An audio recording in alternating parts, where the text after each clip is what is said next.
Abbiamo in linea ora via Zoom Susan Maiorana per l'appuntamento regolare con il CoASIT del South Australia. Buon pomeriggio, Susan. Thank you for joining us on Radio Italia 1 Adelaide. Thank you very much. Thank you. So now we were thinking about a topic to come up with. We came across this idea of fitness and well-being, which I think is intriguing on several fronts.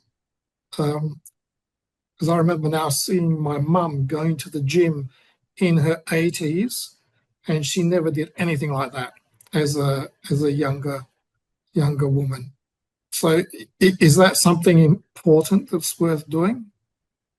I think that's fantastic to hear you say that. I think about my mother-in-law, conversely, who wouldn't go anywhere near a gym, won't even go to a physio when she's in pain, Cool. and walks and shuffles now very slowly. But on the flip side, she still loves her garden and she loves to cook and she keeps busy that way. But I think had she done a little bit more movement, perhaps even over the last 10 or 15 years, she might be in slightly better shape than she is now, because she's seriously in a lot of discomfort and not very active at all, especially in the afternoons. And I think about the comments that I'd like to make through talking to you today. And she rests every afternoon. She works in the morning and rests in the afternoon. And we think that's the right thing. But then I've just been reading a bit more about this topic, and it seems like, well, maybe we shouldn't be telling our elders to rest all the time, because maybe it slows them down and disadvantages them later on. So that's partly why I found just thinking a bit more about this a bit intriguing. And also, I'm not that young either, and I've started going to the gym myself. I haven't just over the last couple of weeks because of other events and things have taken precedence. But I'm thinking, well, how am I going to meet this goal myself, into the longer term? So anyway, here we are talking about it. Dr. Yes, as I said, so my mum and my father, they started going to balance classes, strength for life, things Fantastic. like that. Is it too late to start in your sort of 70s or 80s? Yeah. I don't believe it is. And again, it's interesting what you get on your social media feeds once you start taking notice of one or two, clips or whatever you call them. And again, you'll see a lot of the time it is older people moving and doing movement, doing dance, doing exercise, repeating certain exercises a certain number of times on the belief that will keep their core fit, keep their legs fit, keep them strong. And I guess what we're seeing in the aged care sector as well is that it's very hard to keep. We don't want our older people to be reliant then on an aged care, residential aged care. We want to keep people at home as long as possible. And if movement and music and exercise and engagement and all the other things that come with aged care are part of that story, then let's promote it and let's encourage it. It is my feeling now. So I don't think it's ever too late. I'm sure, especially if you approach it carefully, if you talk to your GP first, you get a plan, all of those sorts of things. You don't just, I'm going to go out and lift, heavy weights, all of a sudden when I haven't touched I've only touched a garden rake or a broom for the last, 20 years or something.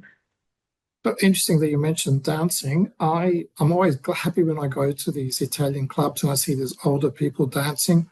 And I've read that it's one of the best things you can do for dementia too. Yes. Because your brain is thinking and trying to coordinate the other person and yourself, and you're moving your hips and your joints. So, so are there other ways other than gym to maintain? I definitely think so. I mean, dancing, I love that you enjoy watching that too, and I do too. And I'm not a great traditional dancer, but I still think it's fun to get up and dance if you love the music. And we know music is good for the brain anyway, and we know that older people respond to music anyway, particularly with with dementia, you put the right music on, and I'm sure, as somebody who hasn't had a conversation for the last, 5 years due to perhaps dementia, will probably know all the tracks to a Beatles, record or whatever that they played, a 33 that they played when they were 15 or 18 or something like that, or maybe the equivalent in the Italian, tarantella sort of world. Sorry, what was your question? Oh, well, there are other ways of Are there other ways? fit, rather than just Oh, absolutely. I mean, I think obviously your home is still where you can keep fit. You don't have to give over every task in your home to another person. Keep sweeping the floors, mop the floors, keep the washing going, all of those sorts of things, but particularly the garden. And again, I think the garden serves more than just the exercise component. I think gardening is about your mental well-being, how you feel when you're outside, the satisfaction you get from either working a piece of dirt and knowing that you're ready to plant, or planting. I love pruning. I mean, I love cutting things, so you take me out to a patch of rose bushes or a fruit tree or a vine or whatever, and I just, I get a huge amount of satisfaction out of pruning. I might be a little bit weird, but I do. And I think, just keep active, keep your brain active, and keep your body active, I think is part of this messaging that we're talking about today. Okay, so the gardening that you mentioned, I guess you've got, as you mentioned, the bending over, the mobility, flexibility, but also if you're maybe weeding and digging, that's one way to keep strength. Yeah. I mean, and, you might not be able to do every task that you did when you were 40 or 50 or 30. Again, I see my husband helping his mum quite a bit, in doing some of the heavier work, like preparing the trenches or splitting the cacioffi, ready to replant and expand the crop, because she loves to cook the cacioffi she doesn't even cook it for herself anymore. She cooks it for our daughter, who gets the cream of the crop, so. Yeah.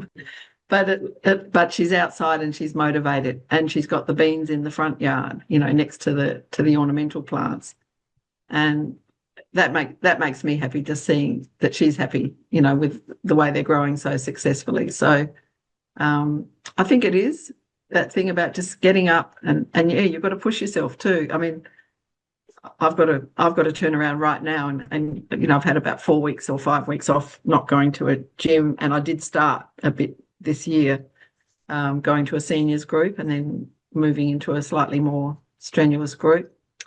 And I've had a good reason lately, I've thought I've had a good reason lately not to go, but I'm going to have to turn my head around in the near future and restart, because, you lose your muscle strength and your coordination very quickly. 2 to 3 weeks, I think they say that, you can gain your muscle strength, but 2 to 3 weeks you can quickly lose it. So, and a lot of it's just still psychological, isn't it, I think, as to how we getting into routines. So Yeah. I guess walking to the local shops or the supermarkets. Yeah. Walking wherever you can. I mean, doing it probably with somebody is probably safer, I don't like to think of an elderly person out there on their own really struggling. I'd hate to see somebody fall over and trip on a curb that the council hasn't maintained properly. But again, even if you're out there with your walking frame or your stick, or at the end of your Sunday lunch with your family, excuse me, you go for a walk with your parents or your grandparents together, or you get your youngest child or grandchild to take nonno and nonno out, or for a bit of a walk, just to get fresh air anyway for a start, but just to keep them engaged in their community as much as possible too. I think that's really important. Talk to a neighbour as you walk past, complain about a neighbour, complain about the fact they park in front of your house all the time, all those sorts of things. But, just keep engaged as well. So I don't think it's ever too late. I mean, there's probably some fears that older people might have, particularly if it's not something they've typically done. And I guess falling is still one of the things. Yeah, for sure. But again, keep your house tidy, get rid of rugs and loose mats on the ground or on the floor in your house. I mean, my parents-in-law back garden is full of obstacles, and it scares me actually. But for whatever reason, we're not allowed to take them out because they remind my mother-in-law of her husband who's deceased.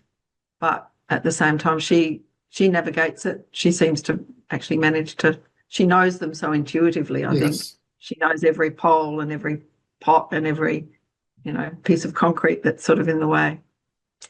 I think she just knows it intrinsically. Yeah. Okay. Yeah. So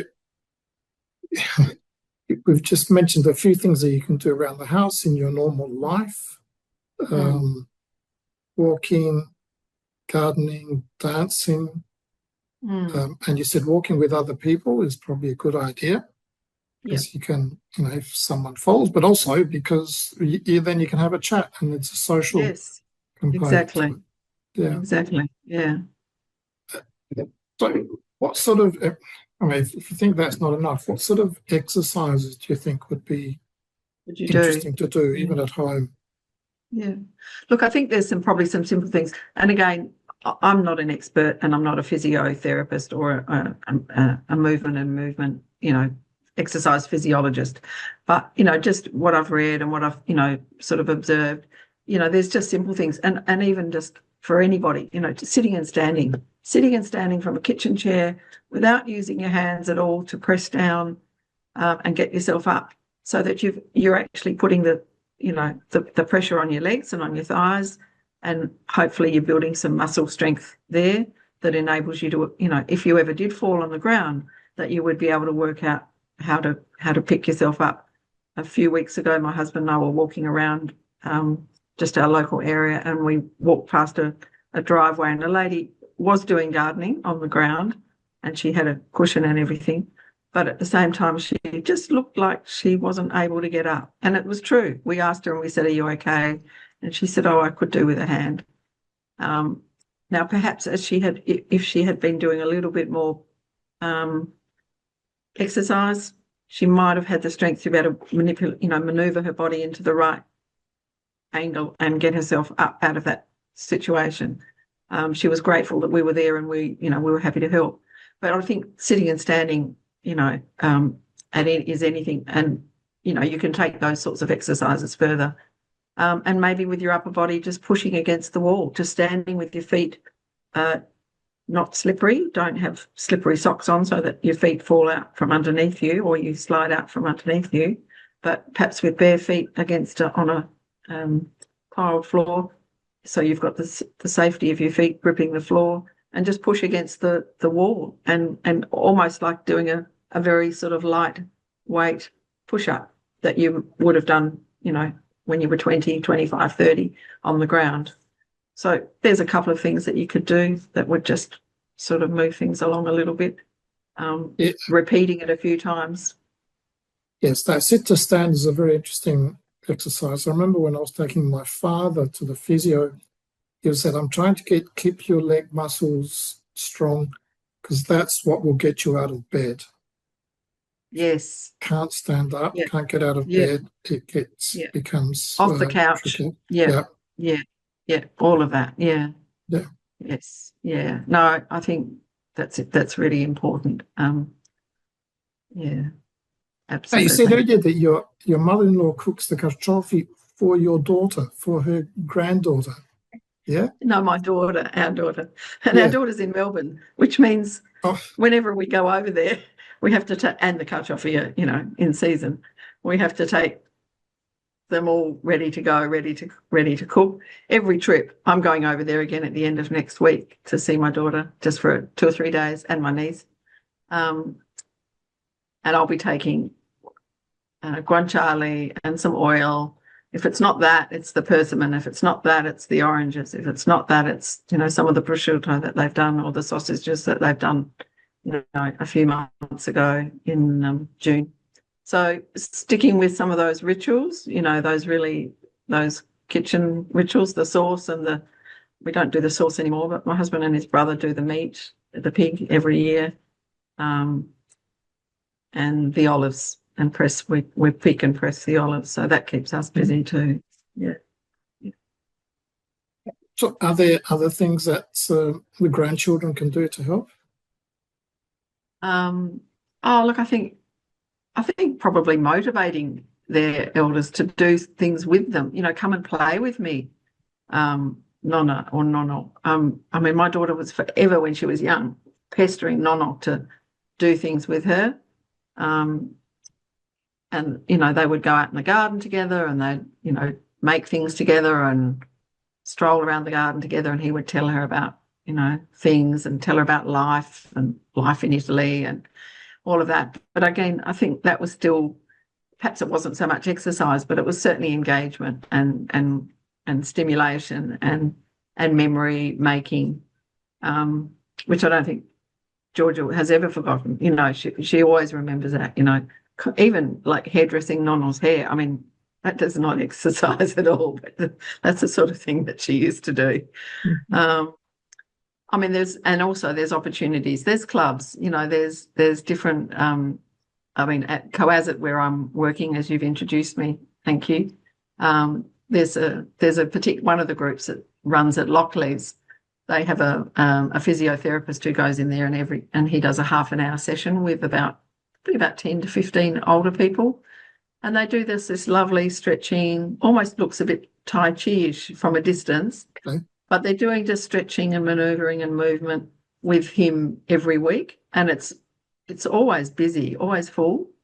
And the other groups do other things like the bocce and the tombola and the billiards and things like that. So I think there's probably potential, to be running more of those sorts of activities, all sorts of groups and clubs across, Adelaide or everywhere really. But they're a couple that, if anybody wanted to get in touch with us and find out a bit more about it, they'd be welcome to give me a call. So to know about the Lockleys group or the others, should people contact CoAsItSA or come to us. Yeah, 822 333 11. Just give us a call, and we'll get back to you a little bit about it.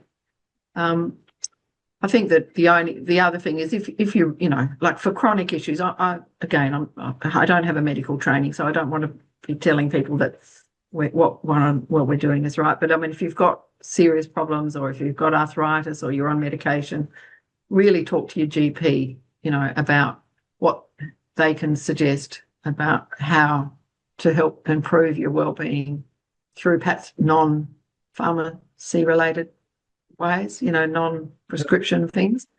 Maybe you can get they talk about the chronic condition pain, management plans that you can get with an exercise physiologist. COTA, I believe, runs a Strength for Life program. Yep. There's a strong seniors group here at Bowden, near where I work, that's run by a physiotherapist. She's delightful. She's also, I think, Italian, so she would have a good understanding of the cultural needs of this demographic. But yeah, talk to your GP. I mean, I think GPs would welcome that. Instead of writing a prescription, I'm sure they would just welcome you to say, tell me what else I should be doing to make sure I stay alert and alive and healthy for the next 10 or 15 years. Yeah, I keep on reading more and more that exercise is possibly the best medicine you can have. Yes. So yes. what could a nonno or nonna do to help incorporate that in their lives? Well, I suppose it's those ways. Yeah, I mean, some of the ways we've talked about are more about how a family can encourage. But I think I think if anything, you would just encourage them to keep moving. Don't stop moving. Don't let the thought that you're a certain age tell you what you can and can't do. Think about how you want to live and what you'd like to do, or what you'd like to do more of, or what gave you pleasure previously would still give you pleasure today if you could still do it. Talk to your family, talk to your your GP. Ring us up and just talk it through, and we can come up with some other ideas, perhaps on maybe it's about getting 2 or 3 people together to go who live nearby and going for a walk together, or something like that might be part of the answer.